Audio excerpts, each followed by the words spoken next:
자, 오늘 디모데후서와 디도서 말씀을 공부를 합니다. 아울러서 지난 시간에 이제 디모데전서를 공부했는데요.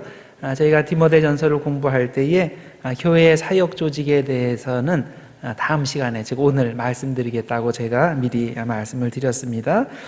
같은 그 목회 서신이기 때문에 또 같은 시기에 작성이 됐고, 그래서 많은 부분, 많은 주제들이 서로 겹치게 됩니다.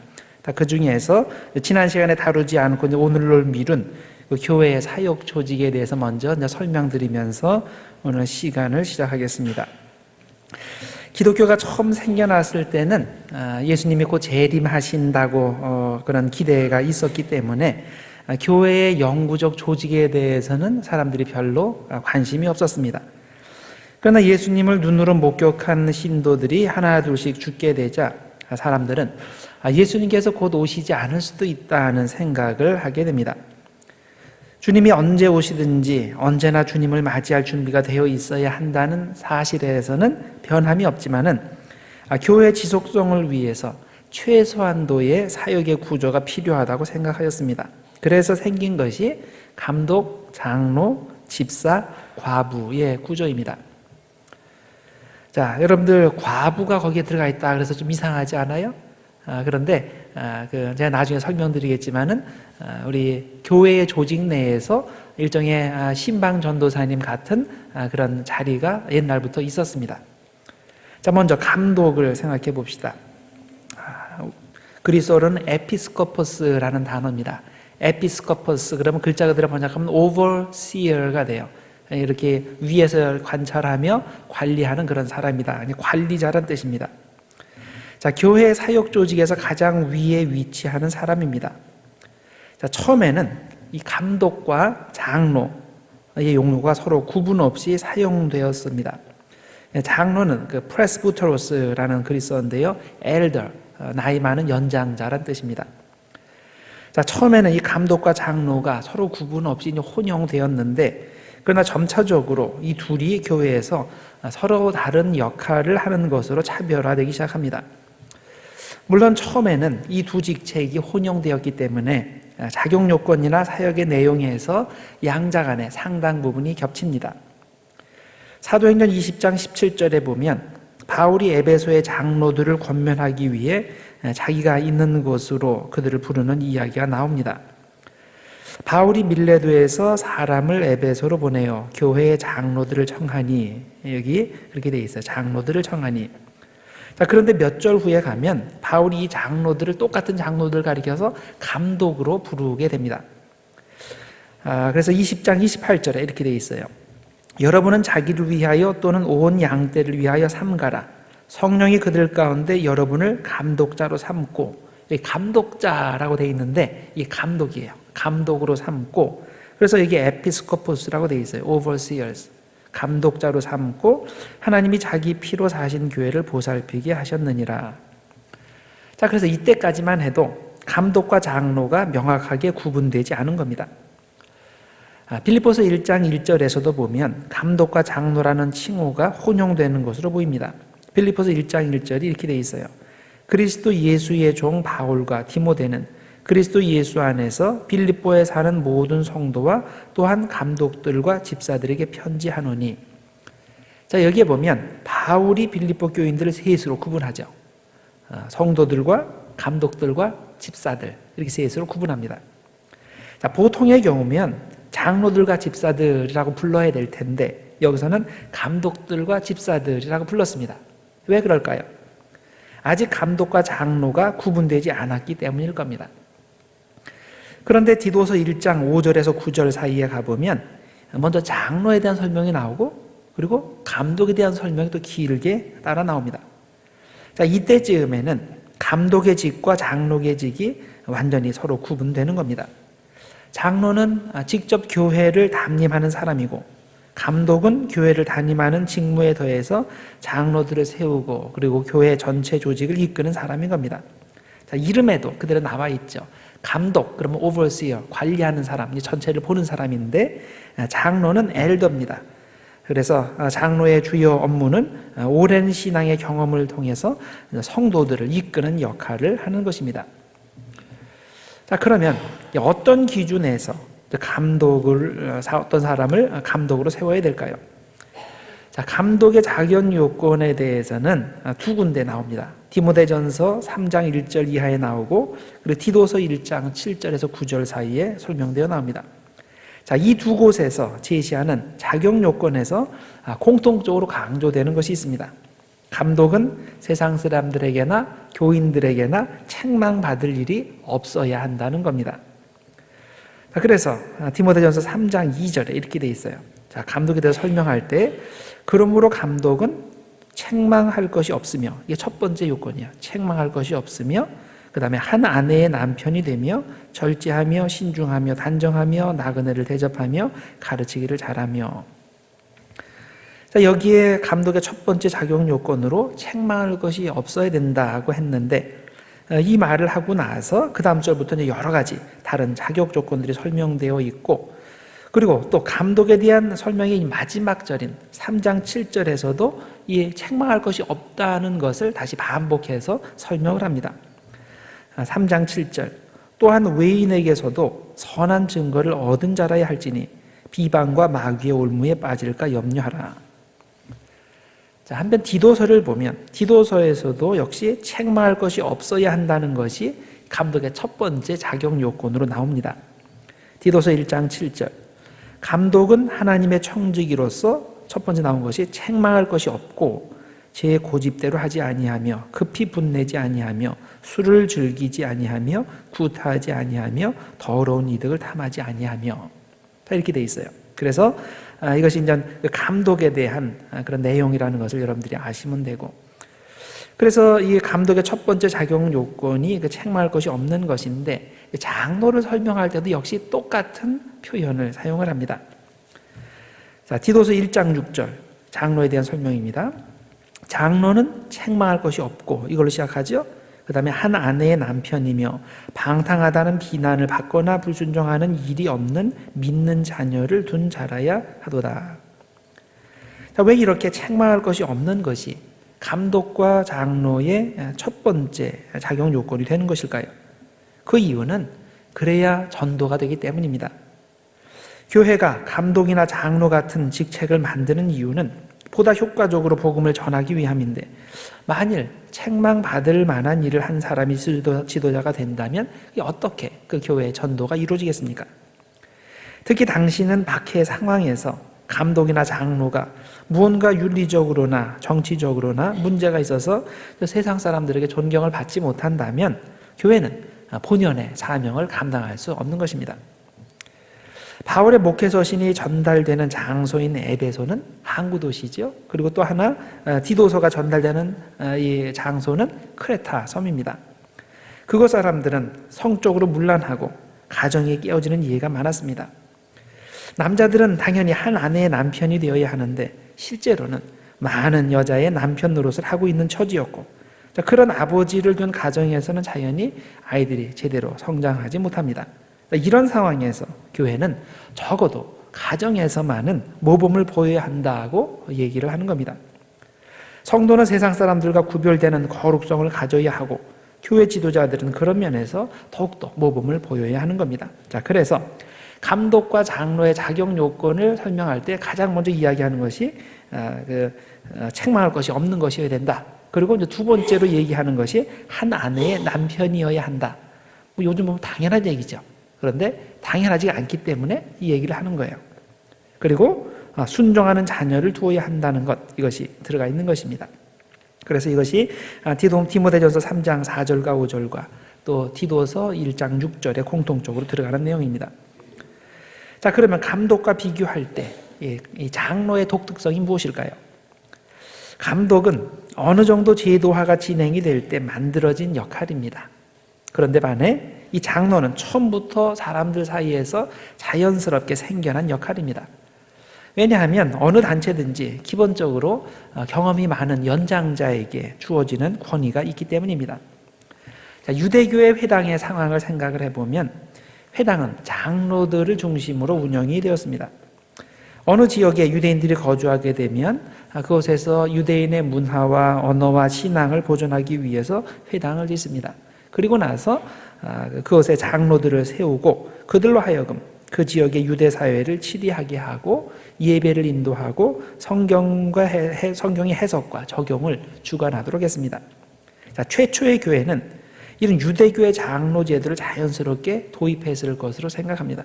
왜냐하면 최초의 교인들은 모두 회당 시스템에 익숙한 100% 유대인들이었기 때문입니다. 그래서 사도행전 15장에 보면 예루살렘에서 중요한 회의가 열릴 때 그 회의에서 그 주도적 역할을 하는 그 리더십을 누가 발휘하냐면 사도들과 장로들, 이 두 그룹이라고 이야기를 합니다. 그래서 이 처음부터 사도들과 더불어서 장로들이 함께 리더십을 발휘한 것으로 우리들이 이제 알 수 있는데, 특히 그 유대 기독교의 중심은 예루살렘이기 때문에 그런 현상이 더 강했을 것으로 생각을 합니다. 자, 그래서 사도행전 15장 2절에 보면 사도들과 장로들이라는 표현이 함께 등장합니다. 안디옥의 형제들이 이 문제에 대하여 바울과 바나바와 및 그 중에 몇 사람을 예루살렘에 있는 사도와 장로들에게 보내기로 작정하니라. 사도와 장로들이라는 표현이 나오죠. 또 15장 4절, 예루살렘에 이르러 교회의 사도와 장로들에게 영접을 받고 하나님이 자기들과 함께 계셔 행하신 모든 일을 말했다라고 되어 있습니다. 역시 같은 표현입니다. 그 다음에 15장 6절, 사도와 장로들이 이 일을 의논하려 모여. 여기도 사도와 장로들. 자, 그리고 이방 기독교와 유대 기독교 양측이 여러 문제를 놓고 의논을 하고 합의를 보고 그리고 나서 그것을 실행하게 되는데, 역시 사도와 장로들이 이것을 함께 실행하였다고 나와 있습니다. 15장 22절과 23절입니다. 이에 사도와 장로와 온 교회가 그 중에서 사람들을 택하여 바울과 바나바와 함께 안디옥으로 보내기를 결정하니 그 형제 중에 인도자인 바사바라 하는 유다와 실라더라. 그 편의 편지를 붙여 이르되 사도와 장로된 형제들은 안디옥과 수리아와 길리아에 있는 이방인 형제들에게 문안하노라. 자, 예루살렘 회의에서 계속 반복해서 사도와 장로들이라는 표현이 함께 사용이 되죠. 이 두 그룹이 초대 예루살렘 교회의 자연적인 리더십의 포지션에 있었다는 겁니다.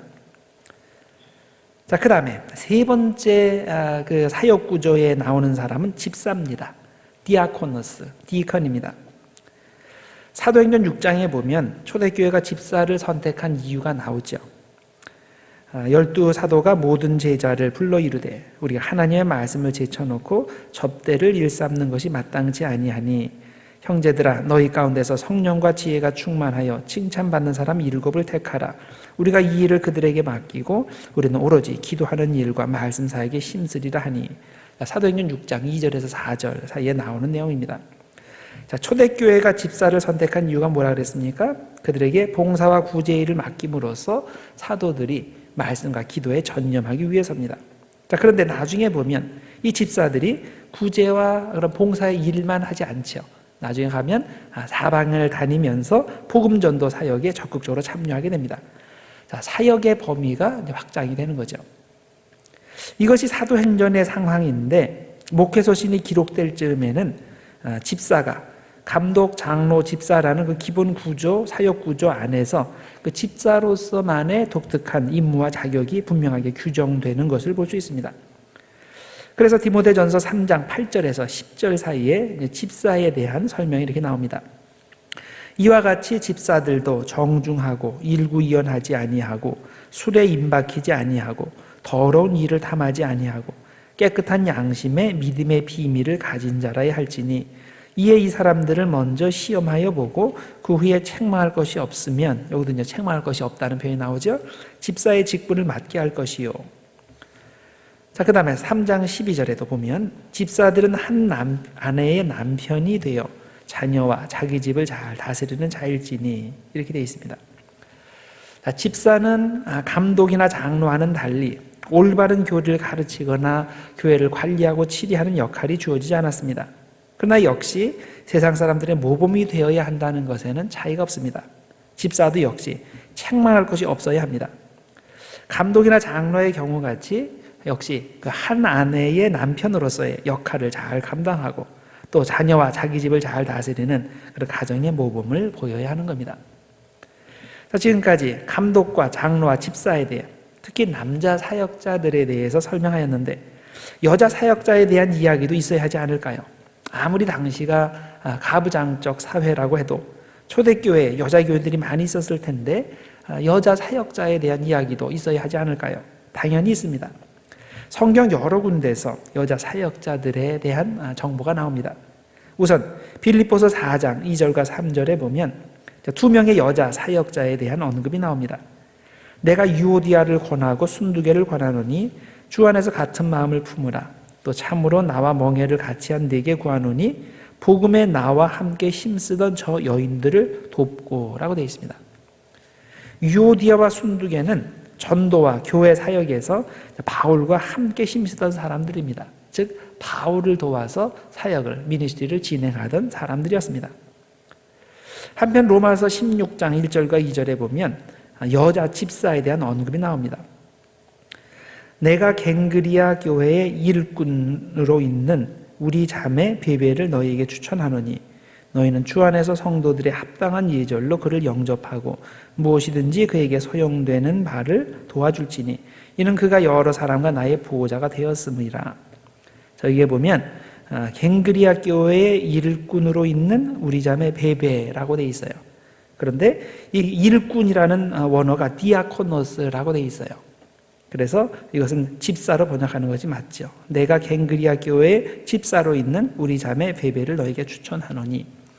사실 이 디아코노스라는 말은 처음에는 그 글자 그대로 봉사하는 사람, 섬기는 사람의 뜻이었을 겁니다. 근데 이것이 이제 나중에 스페셜라이즈가 돼가지고 그래서 이것이 이제 집사로 되는 거죠. 그랬기 때문에 이 베베를 추천하면서 이 사람이 이제 여기 어떤 사명을 가지고 딴 데 가서 딴 교회에 방문을 할 때 영접하라고 이야기를 하는 겁니다. 그래서 베베는 갱그리아 교회 집사로서 바울을 보조하는 역할을 충분히 감당했던 것입니다. 디모데전서 3장 11절에도 보면 여자 사역자들에 대한 이야기가 나옵니다. 자들도 이와 같이 정숙하고 모함하지 아니하며 절제하며 모든 일에 충성된 자라야 할지니라. 자, 이 앞에 집사들 이야기가 쭉 나와요. 뒤에도 집사들 이야기가 쭉 나와요. 그러면서 난데없이 중간에 딱 이 여자들에 대한 이야기가 나오는데, 자, 왜 그럴까요? 자, 이 여기서 말하는 여자들이 누구인지에 대해 논란이 있습니다. 자, 어떤 사람은 이들은 집사는 아니고 집사의 부인들일 거다라고 추측을 하기도 합니다. 어떤 사람들은 이들은 평신도 여사역자들이다. 요즘 말로 말하면 디커니스 정도 되는 사람들일 거다라고 이야기하기도 하고, 아니면 이 남자 집사와 역할에서 전혀 차이가 없는 여자 집사일 거다라고 추측하기도 합니다. 아니면 그냥 그 글자 그대로 단순히 봉사의 일을 하는 여인들이라고 생각하기도 합니다. 자, 그러나 어떤 경우든지 분명한 것이 있습니다. 이들도 다른 남자 집사들 같이 자격 요건이 설명되어 있다는 사실입니다. 정숙하고 모함하지 않고 절제하고 모든 일에 충성된 사람이어야 한다고 했습니다. 자, 일을 맡아서 하는 사람이기 때문에 이런 요구를 하는 것이겠죠. 자, 그렇다면 이렇게 자격 요건을 설명할 정도이면 이 여자들은 단순한 봉사자는 아닌 겁니다. 여자 집사로 보는 것이 자연스럽습니다. 자, 지금까지 셋을 설명드렸죠. 감독, 장로, 집사. 자, 그 다음에 과부가 있습니다. 여자 사역자들 중에 과부들이 있었는데 이들은 여자 집사 그룹의 일부일 수도 있고 아니면 여자 집사들과는 완전히 다른 그룹일 수도 있습니다. 어쨌든 분명한 것은 초대교회에 여자 사역자로서의 과부들이 있었다는 사실입니다. 이들이 하는 일은 뭐냐면 기도와 봉사와 구제와 신방이었습니다. 자, 디모데전서 5장 5절과 10절과 13절에 보면 그 관련 내용이 나옵니다. 그래서 요즘식으로 말하면 이 과부들은 여자 신방 전도사님들이 되는 겁니다. 디모데전서 5장에 보면 그런 과부들에 대한 이야기가 나옵니다. 자, 디모데전서 5장 3절에 이렇게 되어 있어요. 참 과부인 과부를 존대하라. 자, 한국어로 번역하다 보니까 참 과부로 번역을 했는데 원문에는 어떻게 되어 있냐면 과부인 과부를 존대하라 이렇게 되어 있어요. 정말 과부인 사람에게 과부 대접을 해주라는 말인데, 자, 그렇다면 과부가 아니면서 이 과부 그룹 속에 들어와서 행세를 하는 사람이 있었다는 말일까요? 그렇습니다. 스스로 과부라고 하지만 교회 조직의 일부로서 과부의 명부에 올려줄 수 없는 사람들이 있었다는 말입니다. 자, 그러면 어떤 사람을 과부의 명부에 올려서 사역을 하게 해야 될까요? 디모데전서 5장에 여러 가지 기준을 제시합니다. 자, 가족 중에 의지할 만한 사람이 없어서 교회의 부양을 받아야 하는 사람. 자, 가족이 있는 경우에는 당연히 교회 사역을 해도 가족이 부양을 해야 된다. 그거고요. 또 하나님께만 소망을 두고 밤낮으로 간구와 기도를 하는 사람.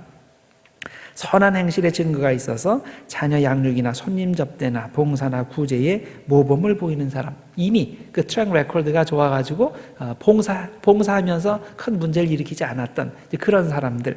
자, 그렇게 규정을 하고 있습니다. 자, 그런데 그런 조건들보다 더 중요한 것이 있습니다. 그것은 독신 서약을 하고 그것을 지킬 수 있어야 한다는 것입니다. 디모데전서 5장 9절에 보면 60세 이상이 된 사람을 명부에 올리라고 하였습니다. 그 이유는 당시에는 60세가 되면 본격적으로 노인이 되는 것이고 그러면 그때부터는 결혼이 불가능하다고 생각되었기 때문입니다. 그때부터는 정말 어렵지 않게 독신 생활을 할 수 있다고 생각이 된 겁니다.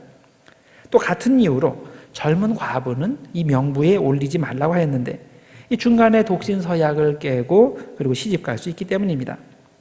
그래서 5장 11절과 12절에 그렇게 돼 있어요. 젊은 과부는 올리지 말지니 이는 정욕으로 그리스도를 배반할 때에 시집 가고자 함이니. 여기에 보면 그냥 시집 가고자 함이니라 돼 있어요. 다시 remarriage, 다시 두 번째 결혼하고자 함이니 그렇게 표현 안 했어요. 시집 가고자 함이니 처음 믿음을 저버렸으므로 정죄를 받느니라. 자, 여기에 처음 믿음이라는 그 표현이 나옵니다. 이 처음 믿음이라고 번역된 단어는 문맥상 처음 서약, 첫 서약으로 번역하는 것이 자연스럽습니다. 왜냐하면 젊은 과부가 서약을 깨고 결혼할 때 그것을 재혼하는 것으로 설명하지 않고 결혼하는 것으로 설명했기 때문입니다. 즉 여기서 말하는 젊은 과부는 정말로 젊어서 남편이 죽은 케이스가 아니라 처녀이면서 과부의 그룹에 들어간 케이스인 겁니다. 독신 서약은 결국 그리스도와 결혼하는 것인데 그 결혼 서약을 깨고 다른 사람에게 시집가는 것은 정욕으로 그리스도를 배반하는 것이 되는 겁니다. 그래서 당연히 정죄를 받는다라고 여기서 이야기합니다. 그런데 디모데전서 5장에서 말하는 과부의 가장 중요한 특징은 그래서 남편이 죽은 사람이 아니라 독신 서약을 한 사람이라는 것을 알 필요가 있습니다. 처녀도 독신 서약을 하면 충분히 이 과부의 그룹에 들어가서 기도와 봉사와 신방의 사역을 감당할 수 있었던 것입니다. 그래서 이렇게 보면 처녀이면서 과부인 사람들이 있겠죠. 실제로 초대교회 역사를 읽어보면 과부들 그룹에 처녀들도 상당수 포함되어 있는 것을 확인할 수 있습니다. 예를 들어서 2세기 초에 안디옥의 감독 이그나시우스는 서머나 교회에 보내는 편지 중에 과부로 불리는 처녀들이라는 표현을 사용했습니다. 과부로 불리는 처녀들. 또 동시대에 살았던 알렉산드리아의 감독 클레멘트는 교회 직분을 열거하면서 감독, 장로, 집사, 그 다음에 과부들 이 네 번째 사항을 집어넣어서 함께 표현을 했습니다. 4세기의 존 크리소스톰은 안디옥 교회가 3,000명의 과부들과 처녀들을 지원하고 있었다고 증언합니다. 그러니까 역사에서도 이것이 이제 그대로 나오게 됩니다. 자, 이상 목회서신에 나오는 그 감독, 장로, 집사, 과부의 그 사역 구조를 살펴보았는데, 그러면 교회에서는 위에 네 부류의 사람들만 사역을 담당하고 나머지 사람들은 사역의 대상으로서 그들의 인도를 따라가기만 하면 된다는 말일까요? 더 나아가 사역자들이 사역하는 것을 멀리서 구경만 하면 된다는 말일까요? 그렇지 않습니다.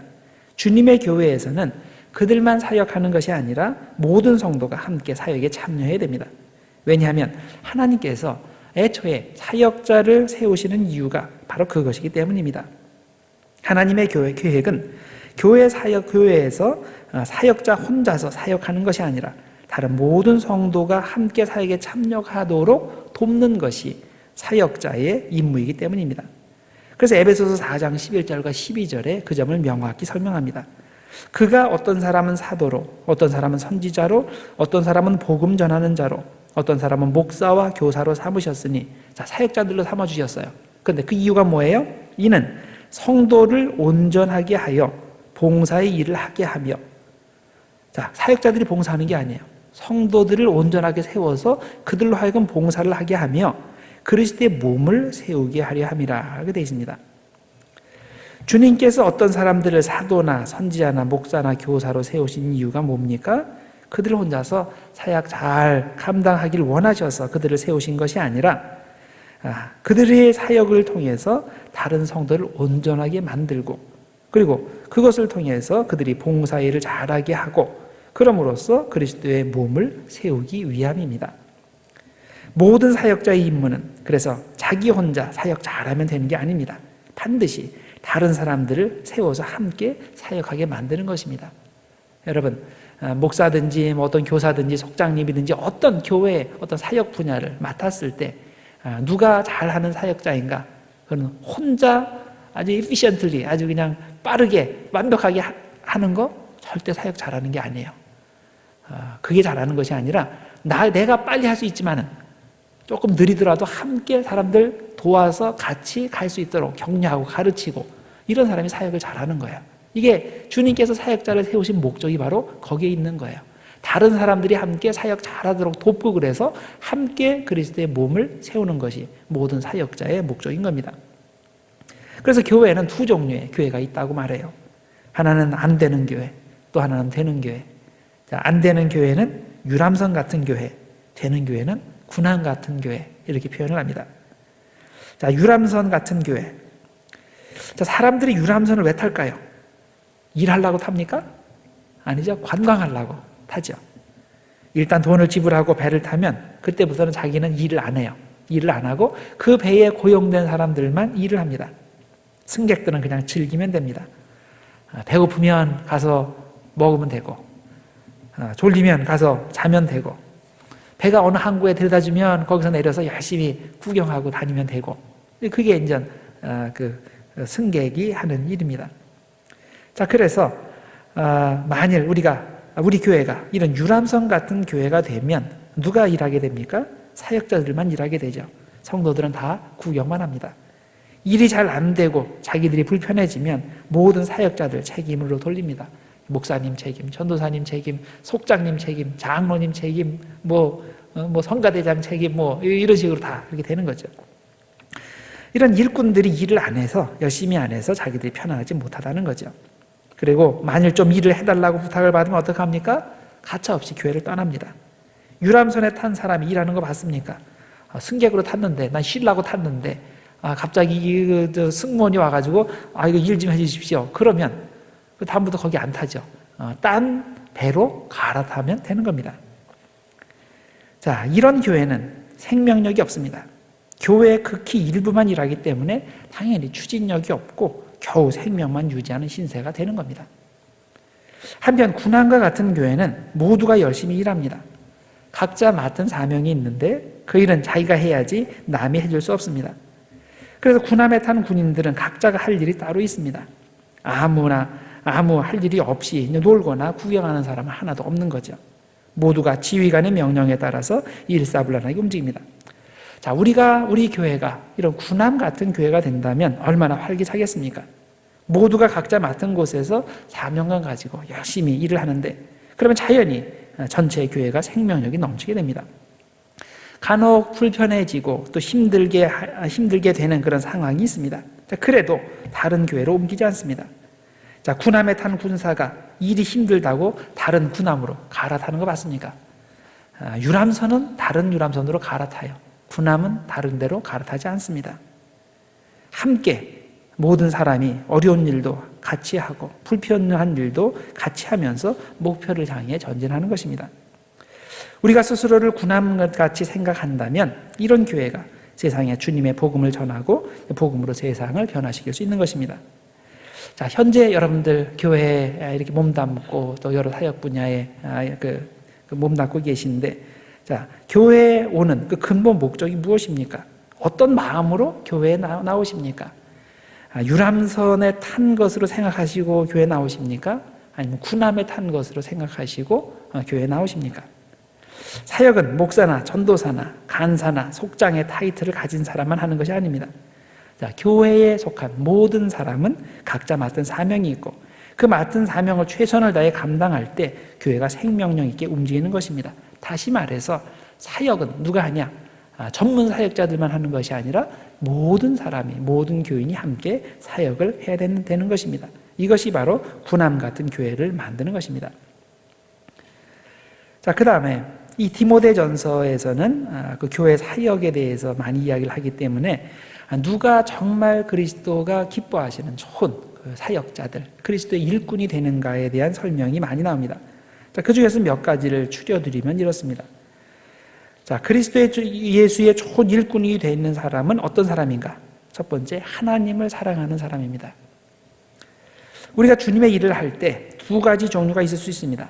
하나는 의무감에서 열심히 일을 하는 사람, 또 하나는 하나님을 사랑하기 때문에 열심히 일하는 사람. 자, 어떤 것이 오래 가고 변하지 않는 순수성을 유지하는지는 여러분이 잘 아실 겁니다. 의무감으로 열심히 하는 것 대단히 중요합니다. 많은 것을 이룰 수 있습니다. 그러나 사랑이 동기가 되어서 하는 것에는 절대 비교가 안 됩니다. 마치 어떤 사람이 하루에 매일 7시간씩 바이올린을 연주를 할 때 많은 것을 이루겠지만 그런 사람도 바이올린이 정말 좋기 때문에 바이올린을 즐기는 사람을 못 당하는 것과 마찬가지입니다. 정말 훌륭한 사역자가 되고 싶으면 하나님을 사랑해야 됩니다. 그게 기본입니다. 아니, 하나님을 사랑하게 되어져야 됩니다. 바울은 디모데후서 3장 1절 이하에서 말세의 현상에 대해 이렇게 설명했습니다. 너는 이것을 알라. 말세에 고통하는 때가 이르러 사람들이 자기를 사랑하며, 자, 말세의 첫 번째 현상이 뭐냐면 자기를 사랑하는 거예요. 그 다음에 돈을 사랑하며, 뒤쪽으로 쭉 가면 쾌락을 사랑하기를 하나님을 사랑하는 것보다 더하며, 이렇게 돼 있어요. 말세의 특징, 자, 사람들이 사랑을 하기는 하는데 잘못 사랑한다는 겁니다. 하나님을 사랑해야 되는데 하나님을 사랑하지 않고 자기를 사랑하고 돈을 사랑하고 편안함을 사랑한다는 것입니다. 그런데 정작 하나님을 사랑하지 않고 그런 것들을 사랑하는 사람들이 누굽니까? 이거 지금 교회 밖에 있는 세상 사람들 보고 이 얘기를 하는 거예요? 아니에요. 다 교회 다니는 사람들을 앞에 두고 이 얘기를 하는 거예요. 그래서 5절에 있는 겁니다. 경건의 모양은 있으나 경건의 능력은 부인하니 이 같은 자들에게서 내가 돌아서라. 하나님을 사랑하지 않는 사람은 능력이 없습니다. 모양은 근사해요. 아주 경건의 모습입니다. 남들이 다 칭찬합니다. 야, 정말 주님을 위해서 열심히 일합니다. 정말 헌신적으로 일하십니다. 주님께서 기뻐하실 겁니다. 축복하실 겁니다. 이런 이야기를 합니다. 그런데 이상하게 사역의 열매는 열리지 않습니다. 왜 그럴까? 왜 본인의 사역을 통해서 하나님의 능력이 나타나지 않습니까? 그 이유는 하나님을 사랑하지 않기 때문입니다. 사역의 열매, 사역의 능력은 하나님을 사랑할 때 나타납니다. 디모데전서 2장 24절과 25절은 하나님을 사랑하는 사역자의 사역 모습이 어떠한지를 이렇게 설명합니다. 디모데전서 2장 24절과 25절, 주의 종은 마땅히 다투지 아니하고 모든 사람에 대하여 온유하며 가르치기를 잘하며 참으며 거역하는 자를 온유함으로 훈계할지니 혹 하나님이 그들에게 회개함을 주사 진리를 알게 하실까 하며 라고 되어 있습니다. 자, 내가 하나님을 사랑하는지 어떻게 압니까? 그것은 사역할 때 다투지 않는 것을 보면 압니다. 자, 왜 내가 다툽니까? 만족하지 못하기 때문에 다투는 거죠. 그 사람에 대해서 만족하지 못하고 사역의 진행 방식에 대해서 만족하지 못하고 사역의 결과에 대해 만족하지 못하기 때문에 자꾸만 사람들과 다투고 부딪히는 겁니다. 그런데 내가 그렇게 하는 근본적인 원인을 찾아 들어가면 결국 이게 하나님을 사랑하지 못하기 때문에 일어나는 일들입니다. 하나님을 사랑하지 않기 때문에, 하나님을 믿지 못하기 때문에 그런 거예요.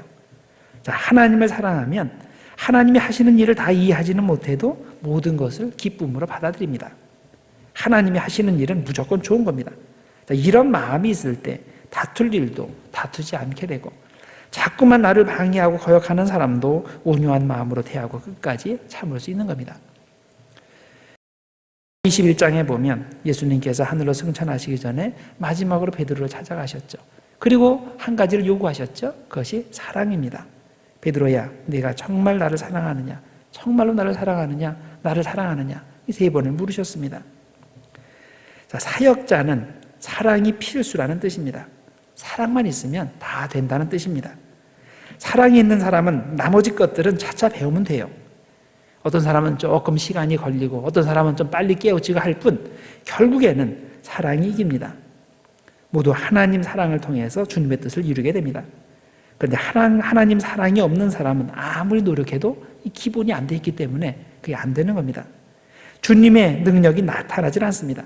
자, 이런 상태에서는 사역을 하면 할수록 점점 더 힘만 들고 더욱 철저한 바리새인이 되어갈 뿐입니다. 여러분, 내가 정말 하나님을 사랑하는 사역자인지 아닌지는 여러분들 스스로를 보면 알 수 있어요. 여러분들이 정말 주님 위해서 일을 하면 할수록 더욱더 괴로워지고 힘들고, 그리고 내가 더욱더 내 현재 마음과 바깥에 나타나는 그런 것이 너무나 차이가 나서 자신이 점점 더 큰 바리새인이 되는 거, 그런 걸 느끼십니까? 사역을 잘못하는 거예요. 기본이 잘못된 겁니다. 주님에 대한 사랑이 없는 겁니다. 그거는 시간 문제예요. 언젠가는 무너집니다. 하나님의 능력이 나타나지 않습니다. 그래서 사역자에게 가장 필요한 것이 사랑이라는 것을 명심하시기 바랍니다. 사역자는 하나님의 사랑이 있기 때문에, 하나님을 사랑하기 때문에 사역한다는 사실을 명심하시기 바랍니다. 자, 두 번째, 예수 그리스도의 좋은 일꾼은 누구냐? 잘 가르치는 사람입니다. 디모데후서 2장 24절에 잘 가르치는 것에 대해 설명합니다. 주의 종은 마땅히 다투지 아니하고 모든 사람에 대하여 온유하며 가르치기를 잘하며, 가르치기를 잘하며라고 나오죠. 자, 그러면 여기서 말하는 잘 가르친다, 이게 무슨 의미일까요? 말을 설득력 있게 조리 있게 잘 하는 사람을 말하는 걸까요? 재미있게 말하는 것을 여기서 의미합니까? 그렇지 않습니다. 잘 가르친다는 것은 성경을 똑바로 가르치는 것을 의미합니다. 세상의 철학이나 이론을 가미하지 않은 순수한 복음, 십자가의 복음을 가르치는 것을 의미합니다. 그래서 디모데후서 2장 15절에 이런 내용이 나옵니다. 너는 진리의 말씀을 옳게 분별하며 부끄러울 것이 없는 일꾼으로 인정된 자로 자신을 하나님 앞에 드리기를 힘쓰라. 자, 여기 보면 진리의 말씀을 옳게 분별하며 라는 표현이 나와요. 옳게 분별하면은 그리스어의 그 토문타라는 그런 단어예요. 토문타라는 단어를 옳게 분별하며라고 이제 번역을 한 겁니다. 자, 개역 성경에서는 이렇게 토문타라는 단어를 옳게 분별하며라고 번역을 했는데, 다른 한국어 성경에서는 다 올바르게 가르치며라고 번역을 했습니다. 자, 이게 원래 뜻이 어떻게 되냐면 올소는 똑바르다, 그런 뜻이에요. 올소피딕 할 때 그거죠. 올소. 그리고 토메오, 이게 토문탈은 토메오라는 단어에서 나왔는데, 토메오는 자르다는 거예요. 올바르게 세밀하게 잘 자른다, 이제 그런 뜻이에요. 자, 그런데 이렇게 하나님의 말씀을 정확히 이해하고 분석하고 가르치는 것, 이것은 사실 사역자의 인간적 능력에 속한 것이 아닙니다. 이것은 성경을 기록한 성령의 역할에 속합니다. 그래서 히브리서 4장 12절에 보면 잘 가르치는 사역자를 통해서 하나님의 말씀 그 자체가 얼마나 놀라운 일을 하게 되는지를 이렇게 설명합니다. 히브리서 4장 12절. 하나님의 말씀은 살아있고 활력이 있어 좌우의 날선 어떤 검보다도 예리하여 혼과 영과 및 관절과 골수를 찔러 쪼개기까지 하며 또 마음의 생각과 뜻을 판단한다고 되어 있습니다. 이게 서로 연결되는 표현입니다. 자, 그리스도의 사역자는 하나님의 말씀을 이렇게 올바르게 가르칩니다. 자, 그러면 이렇게 올바르게 가르친 것으로 자신의 사명을 다한 것일까요? 그렇지 않습니다.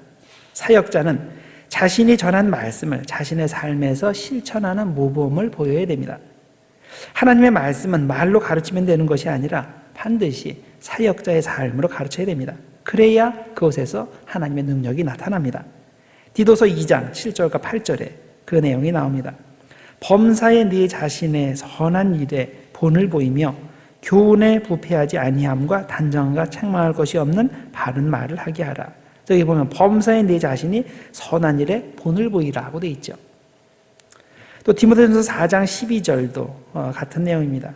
누구든지 내 연소함을 업신여기지 못하게 하고 오직 말과 행실과 사랑과 믿음과 정절에 있어서 믿는 자에게 본이 되라고 되어 있습니다. 믿는 자에게 본이 되라. 자, 가르치는 사람의 부담이 이것입니다. 가르치는 일을, 가르치는 말을 자기가 시행하지 않으면 그 가르침의 효과가 확 줄게 되기 때문이죠. 심지어는 정반대의 효과를 낳게 됩니다. 말씀을 가르치는 본인이 그 말씀대로 살지 않으니 누가 그 말씀을 듣고 그 말씀에 목숨을 걸겠습니까? 사역자의 불순종의 모습 때문에 사람들이 성경 말씀을 더 안 믿게 되는 겁니다. 그럼 어떻게 합니까? 나는 내가 가르치는 대로, 내가 말하는 대로 100%다 실천할 수 없으니 이제 교회에서 일하는 걸 다 그만두어야 할까요? 더 이상 말씀을 전하지도 말고 가르치지도 말아야 될까요? 아닙니다.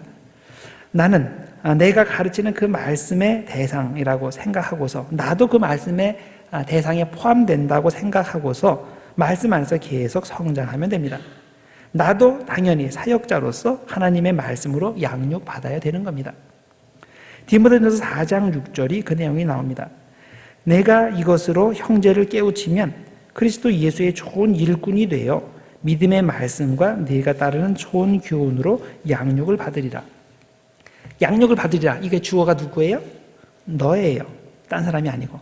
그러니까 가르치면 딴 사람만 양육하는 게 아니라 자기 자신도 양육한다는 뜻이에요. 그래서 이것이 잘 이해가 되지 않는데 현대인의 성경은 이렇게 쉽게 번역했습니다.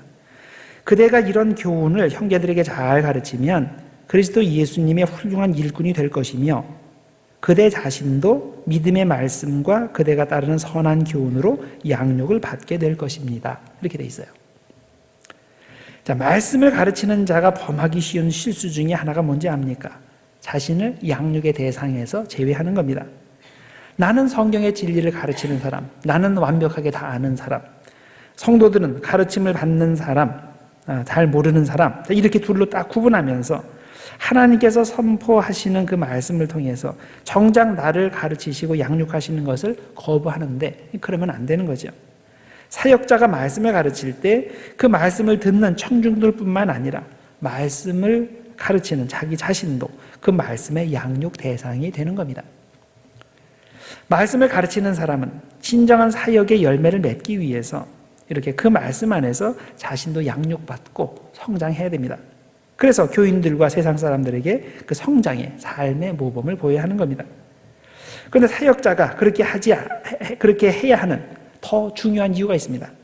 그래야 남도 구원하고 자기 자신도 구원하기 때문입니다. 디모데전서 4장 16절에 보면 이런 말씀이 나와요. 네가 내 자신과 가르침을 살펴 이 일을 계속하라. 이것을 행함으로 네 자신과 네게 듣는 자를 구원하리라. 자, 이게 구원의 대상이 둘이죠.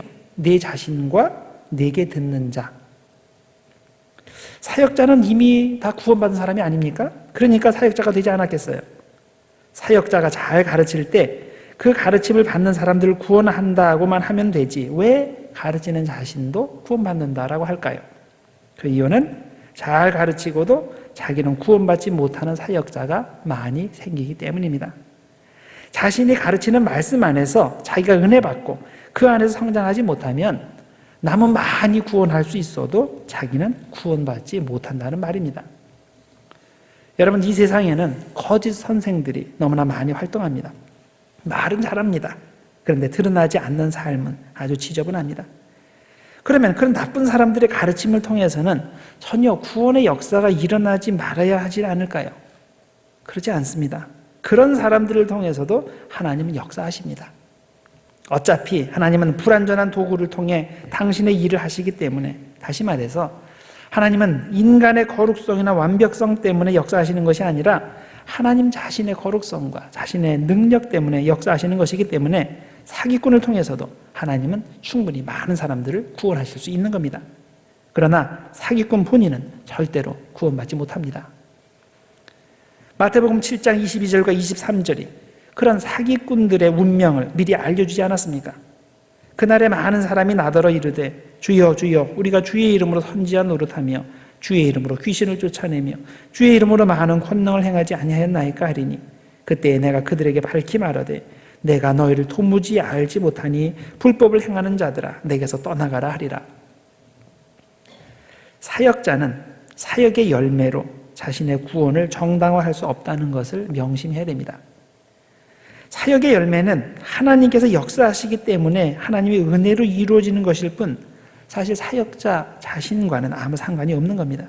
사역자는 주님의 사명을 충실히 감당하기만 하면 되는 겁니다. 이 세상에 주님의 사역을 충실히 감당하는데 사역의 열매가 크게 보이지 않는 사람들이 얼마나 많이 있습니까? 그러면 사역의 열매가 없으니까 그 사람은 구원받지 못한 사람입니까? 그렇지 않습니다. 주님은 그 사역자의 중심을 보시기 때문에 중심이 올바르면 그 사람은 사역의 열매가 있건 없건 상관없이 구원받습니다. 주님께서 기뻐하십니다. 하나님은 그 사역자를 받으십니다. 물론 마음속에 주님을 사랑하는 마음도 없고 그리고 헌신도 하지 않기 때문에 사역의 열매가 전혀 없는 경우도 있을 겁니다. 그런 경우에는 당연히 사역자가 이것을 깨닫고 철저히 회개해야 되겠죠. 하나님은 마음의 중심을 보시니까 괜찮다고 거짓말을 하면 안 됩니다. 제가 여기서 말씀드리는 것은 이 세상에는 정말 충실히 주님의 사역을 감당하는데 사역의 열매가 크지 않는 경우도 많이 있다는 겁니다.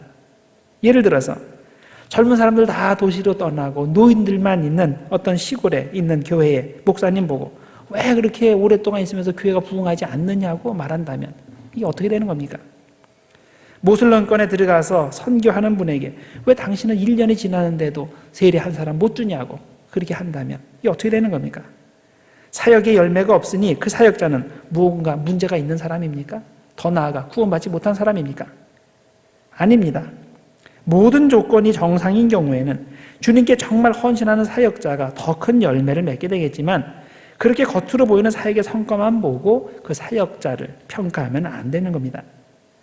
많은 사람을 구원하고도 자신은 지옥에 가는 거짓 사역자가 있는 것처럼 큰 사역의 열매가 없지만 하나님을 중심으로 사랑하고 헌신함으로 천국의 보좌에 앉는 참 사역자들도 있는 겁니다.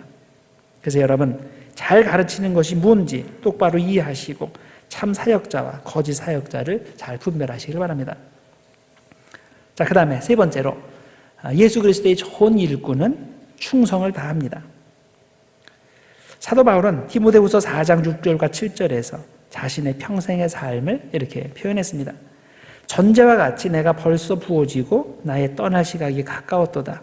나는 선한 싸움을 싸우고 나의 달려갈 길을 마치고 믿음을 지켰으니. 바울의 사역이 놀라운 열매를 맺게 된 것은 그가 자신의 모든 것을 주님의 사역을 위해 드렸기 때문입니다. 만일 바울이 자신의 몸을 사리고 조금이라도 편안함을 추구했다면 그의 사역의 열매는 그리 크지 않았을 겁니다. 바울은 디모데후서 2장에서 자신의 모든 것을 드리는 사역의 모습을 다음에 세 가지 이미지를 들어서 설명을 해주었습니다. 첫 번째 이미지는 병사의 이미지입니다. 군사의 이미지입니다.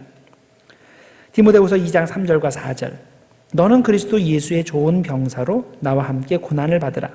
병사로 복무하는 자는 자기 생활에 얽매이는 자가 하나도 없나니 이는 병사로 모집한 자를 기쁘게 하려 함이라. 자, 어떤 병사가 좋은 병사입니까? 병사로 모집한 자를 기쁘게 하는 자. 즉 인생의 우선순위가 분명해서 상관의 명령에 절대 복종하고 동료 병사들과 함께 고난받을 준비가 되어 있는 사람, 이런 사람이 좋은 병사이죠. 마찬가지로 우리가 그리스도의 좋은 일꾼이 되려면 우리를 부르신 분, 즉 예수 그리스도를 기쁘게 하기 위해서 전적으로 순종하는 사람이 되어야 됩니다. 때로는 견디기 힘든 고난이 닥쳐와도 이에 흔들리지 않고 악의 세력과 담대히 전쟁을 벌일 수 있는 그런 사람이 되어야 됩니다. 자, 그런 면에서 여러분은 좋은 병사입니까? 사람을 기쁘게 하지 않고 오직 주님만을 기쁘게 하기 위해 말씀에 절대 복종하는 사람입니까?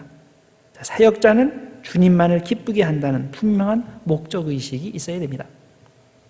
자, 두 번째 이미지는 운동선수의 이미지입니다. 2장 5절 경기하는 자가 법대로 경기하지 아니하면 승리자의 관을 얻지 못할 것이며. 자, 승리자의 관을 얻는 운동선수가 되려면 어떻게 됩니까? 두말할 필요 없이 열심히 훈련해야 되죠. 밤낮 쉬지 않고 열심히 훈련하고 연습해야 됩니다. 이거는 너무나 당연한 거기 때문에 여기에 특별히 언급하지 않고 그 대신에 이 법대로 경기하는 것에 대해서만 이야기를 했습니다. 자, 열심히 연습해서 운동을 잘하면 그것으로 좋은 운동선수가 될까요? 그렇지 않습니다. 운동의 능력은 뛰어난데 규칙을 지키지 않고 자기 마음대로 경기하면 그 사람은 실격 처리가 됩니다. 우리가 가끔 매스컴에 그런 이야기들 보지 않습니까? 아주 천재적인 소질을 가지고 있는 운동선수가 이 법대로 하질 않아가지고 중간에 아웃되는 그런 경우들 종종 보지 않습니까? 바로 그런 거예요. 좋은 운동선수는 규칙을 잘 지킵니다. 사역자들도 마찬가지입니다. 영적 경주에 승리하는 사람이 되려면 영적 규칙을 잘 지켜야 됩니다. 무엇이 우리의 영적 규칙입니까? 바로 하나님의 법, 하나님의 말씀이죠.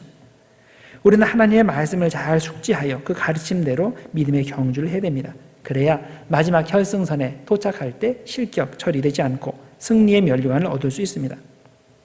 자, 그런 면에서 여러분은 좋은 영적 운동선수입니까? 여러분 하나님의 법대로 사역하시기 바랍니다. 인간의 뜻대로, 인간의 의지대로, 인간의 계획대로 사역을 하면 하나님의 교회를 망칩니다. 그런 사람들은 실격 처리가 돼요. 그게 아니라 하나님의 마음대로, 하나님의 마음으로, 하나님의 뜻대로, 말씀대로 사역을 하시기 바랍니다. 자, 세 번째 이미지는 농부의 이미지입니다. 2장 6절. 수고하는 농부가 곡식을 먼저 받는 것이 마땅하니라. 자, 해도 끝이 없는 게 농사라고 말을 하죠. 대충 놀면서 지내면 어느새 논과 밭에 풀이 자라게 됩니다. 그래서 계속 뽑아야 됩니다. 그래서 농부들에게 가장 힘든 문제가 이 풀이죠. 뽑으면 없어져야 되는데 뽑아도 또 나고 뽑아도 또 나고 이 끝이 없는 거죠. 자, 그런데 이 뽑는 거를 게을리하면 어떻게 됩니까? 그러면 풍성한 수확을 얻을 수 없죠. 요즘에야 그 약품도 많이 개발이 되고 또 농기구가 이렇게 개발이 돼서 비교적 손쉽게 농사를 짓지만 옛날에는 그렇지 않았습니다. 다 손으로 해야 됐죠. 새벽 일찍부터 일어나서 일해야 농사에 성공합니다. 자, 농부에게 아주 익숙한 자연의 법칙이 있죠. 그것은 심은 대로 거둔다라는 거죠. 육의 것을 심으면 육의 것을 거두고 영의 것을 심으면 영의 것을 거둡니다. 열심히 많이 심으면 많이 거두고 게으르게 조금 심으면 조금 거둡니다. 이것이 자연의 법칙인데 동시에 영적인 법칙이기도 합니다. 그리스도의 사역자는 농부처럼 열심히 말씀을 뿌려야 됩니다. 열심히 믿음을 뿌리고 사랑을 뿌리고 소망을 뿌려야 됩니다. 아침부터 저녁까지 열심히 뿌릴 때 그때 풍성한 열매를 맺게 됩니다. 자, 그리스도의 좋은 일꾼은 이렇게 병사처럼, 운동선수처럼, 농부처럼 충성을 다해서 일을 합니다.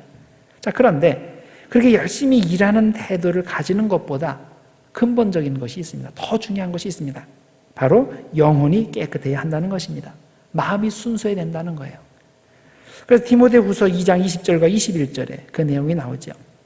큰 집에는 금그릇과 은그릇뿐 아니라 나무그릇과 질그릇도 있어 귀하게 쓰는 것도 있고 천하게 쓰는 것도 있나니 그러므로 누구든지 이런 것에서 자기를 깨끗하게 하면 귀 쓰는 그릇이 되어 거룩하고 주인의 쓰심에 합당하며 모든 선한 일에 준비함이 되리라. 자, 여기에 두 종류의 그릇이 나옵니다. 하나는 귀한 그릇, 또 하나는 천한 그릇. 자, 이 둘을 구분하는 기준이 뭘까요? 금이나 은이나 이렇게 비싼 재료로 된 그릇은 귀한 그릇, 나무나 흙이나 이렇게 싼 재료로 된 그릇은 천한 그릇. 그거예요? 아니죠. 그런 것과 전혀 상관없는 다른 기준이 있어요. 그것은 깨끗한 그릇이에요. 깨끗해서 사용할 수 있는 그릇은 귀한 그릇. 깨끗하지 못해서 사용 못하는 그릇은 그런 것은 천한 그릇. 그렇게 되는 겁니다. 마찬가지로 우리의 영혼이 깨끗한 사역자가 되어야 돼요. 영혼이 깨끗한 사역자가 되어야 됩니다. 자, 우리가 영혼이 깨끗할 때 우리는 귀한 그릇이 되는 거예요. 하나님께서 어디든지 사용하실 수 있는 겁니다. 근데 아무리 내가 금으로 돼 있고 은으로 돼 있어도 영혼이 깨끗하지 않으면, 다시 말해서 진짜 하나님의 영광만을 위한 순수한 그런 마음이 없으면 그건 천한 그릇이 되는 거예요. 사용하지 못합니다. 고린도후서 4장 7절은 우리의 영혼이 깨끗한 그릇이 될 때 그 안에 보배이신 예수님께서 들어와 거하시고 그럴 때 하나님의 능력이 나타난다고 가르칩니다. 고린도후서 4장 7절 우리가 이 보배를 질그릇에 가졌으니 이는 힘이 큰 능력은 하나님께 있고 우리에게 있지 아니함을 알게 하려 함이라. 자, 하나님의 능력이 어디에서 나온다고 했습니까? 그릇에서부터 나오는 것이 아니라 그릇이 담고 있는 보배로부터 하나님의 능력이 나온다고 했습니다. 사역자는 이 점을 항상 명심해야 됩니다.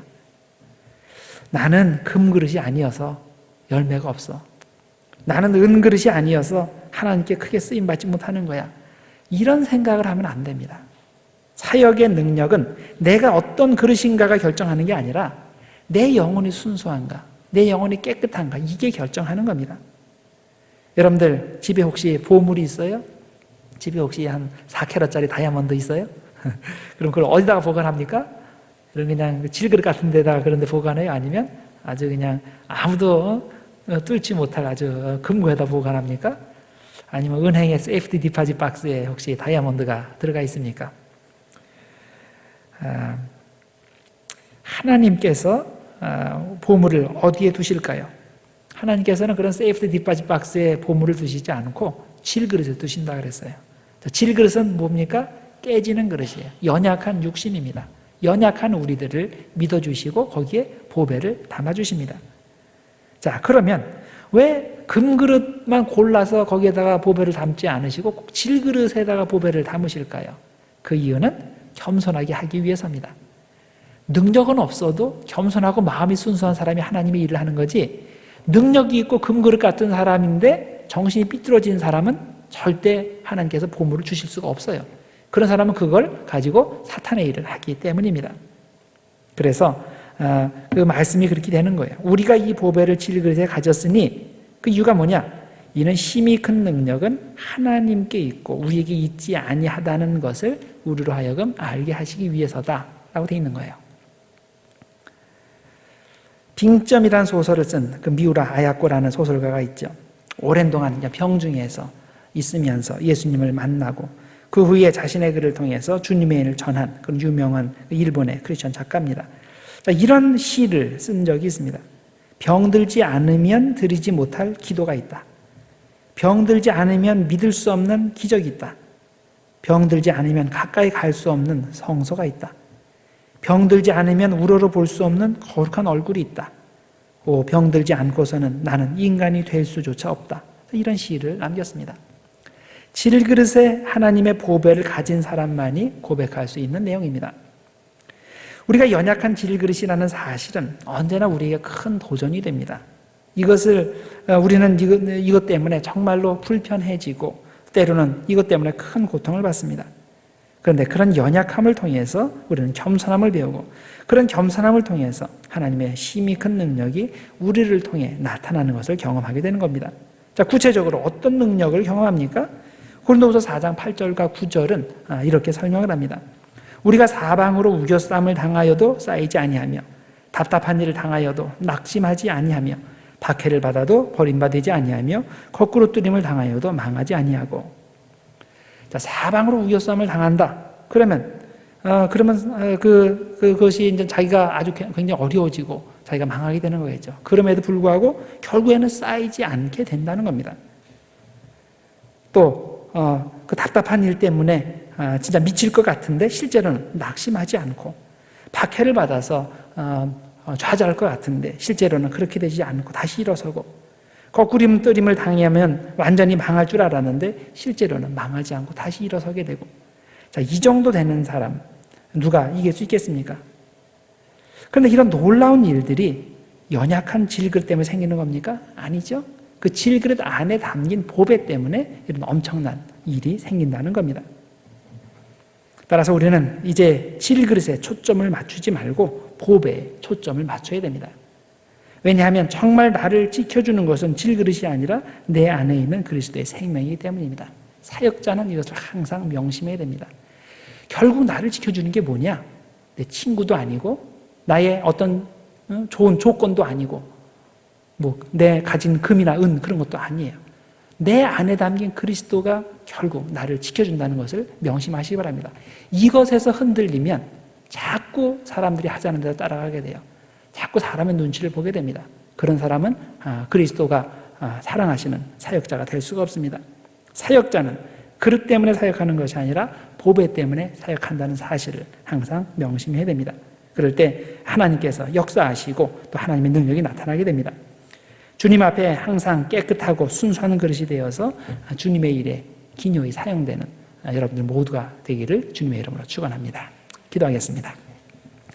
하나님 아버지 감사합니다. 주님께서 저희들 축복하셔서 또 한 학기 동안 잘 배우게 하시니 감사합니다. 하나님, 우리가 주님의 마음을 본받게 하시고 또 주님께서 우리의 질그릇 가운데 그 보배를 주시는 것을 우리들이 눈으로 보게 하시고 또 체험케 하셔서 그곳에서 나오는 하나님의 능력이 나를 통해서 나의 헌신을 통해서 나타날 수 있도록 하나님 축복하여 주시옵소서. 하나님, 우리가 주님의 교회에서 좋은 사역자들이 되기를 소원합니다. 하나님, 우리가 모두 주님의 사역에 동참함으로 그 교회를 세우게 부족함이 없도록 하나님 축복하여 주시옵소서. 예수님의 이름으로 기도드립니다. 아멘.